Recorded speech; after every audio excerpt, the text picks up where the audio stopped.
भाउज तमे ए जुगरे भी काठ चुल्ली रोषे करूछ गैस दर जहाँ लानी आमे कोन गैस रे आ रोषे करि पारिमु सेहिति पई तो कांग्रेस देउची ग्यारंटी जेउथिरे मासको 500 टंका रे गैस सिलिंडर पाई परिबो। राज्य स्वास्थ्य विभाग रे रहिचंती नकली डाक्टर टेर पाउनी स्वास्थ्य विभाग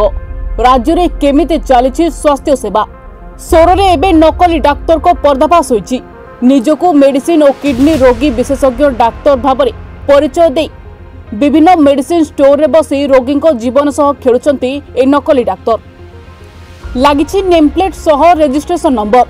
नाम डाक्टर बीसी साहू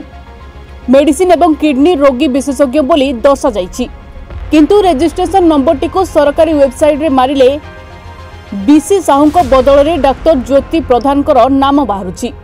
एने सोरर जड़े सचेतन नागरिक संजय कुमार पात्र जानिबा परे सोर थाना रे नकली डाक्तर को विरुद्ध रे अभियोग करछंती देखिबा को बाकी रहिला एने स्वास्थ्य विभाग केउ कार्यानुष्ठान ग्रहण करूछि। मो ना संजय पात्र मु जने सोरर नागरिक आज्ञा डॉक्टर बीसी साहू जे कि दीर्घ 15 वर्ष धरी सोर रे काय विस्तार करछंती एवं विभिन्न क्लिनिक रे बसी रोगी सेवा मध्य करूछंती कि किछि दिन हला चर्चा चली जे तांकर जो पेड अच्छी जो रजिस्टर्ड नंबर अच्छी ए विषय रे आपन कौन कहिबे। नहीं देखंतु डॉक्टर बीसी साहू 10-15 वर्ष हम सोर देखुं आ समस्ते जानी सी जड़े डॉक्टर आ सी होती नेफ्रोलोजी स्पेशलिस्ट व्हेरेज मु जो जाना पाइली जे नहीं सीटा जो रजिस्ट्रेशन नंबरटा सेटा होची भूल आ फेक अच्छी तो मु डॉक्टर बीसी साहू को मध्य फोन करथिली जे साहू सर आपण कौन नेफ्रोलोजी स्पेशलिस्ट सी मत कहले हाँ मुझे सर आपंकर जो पेड रे जो रजिस्ट्रेशन नंबर टी अच्छी सेटा भूल अच्छी सेटा तो अन्य जनकर शो करुच्ची तो मु ता पूर्व फोन करने पूर्व मु मध्य जो Odisha council medical registration site को जाइए मुझे जो रजिस्ट्रेशन नंबर टी सर्च करी तो सेटारे बाहर थिला से जो रजिस्ट्रेशन नंबर टी डॉक्टर ज्योति प्रधान सी होती जड़े लेडी डॉक्टर बरगढ़ और हजबैंड डॉक्टर अच्छा तो मुझे पचारि बीसी साहू को सी कहले प्रिंटिंग मिस्टेक होता तो मुझे कहली आपंकर एक्चुअल रजिस्ट्रेशन नंबरटा कौन अच्छी टे जनइबे कि तो सी मो उपर टे विरक्त भाव प्रकाश कले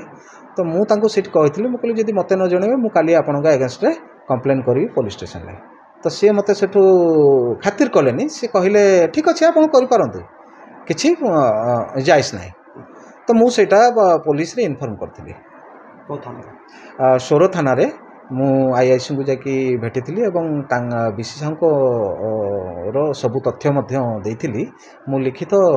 कंप्लेन करी मु ए बाबद Baleshwar CDMO Baleshwar SP health and welfare department को ट्वीट करथिली आ देखिबा तो एटारे सरकार केते पदक्षेप नउचंते हम प्रशासन आज्ञा सरकार या कार्यानुष्ठान ग्रहण करने दरकार साधारण लोकंकर कंप्लेन आसीबा पूर्वरु करने दरकार जदि जड़े डॉक्टर फेक डॉक्टर जदि 10-15 वर्ष धरी कौन से अंचल से लोक देखुंट जीवन सहित खेलुंट सेटा कौन सरकार दायित्व नुहे कि कौन साधारण लोकंकर केवल दायित्व तेणु सरकार या पदक्षेप नवा निहाती जरूरी नहीं नहले आमर स्वास्थ्य सेवाटा को स्तर को कौन आसीबो।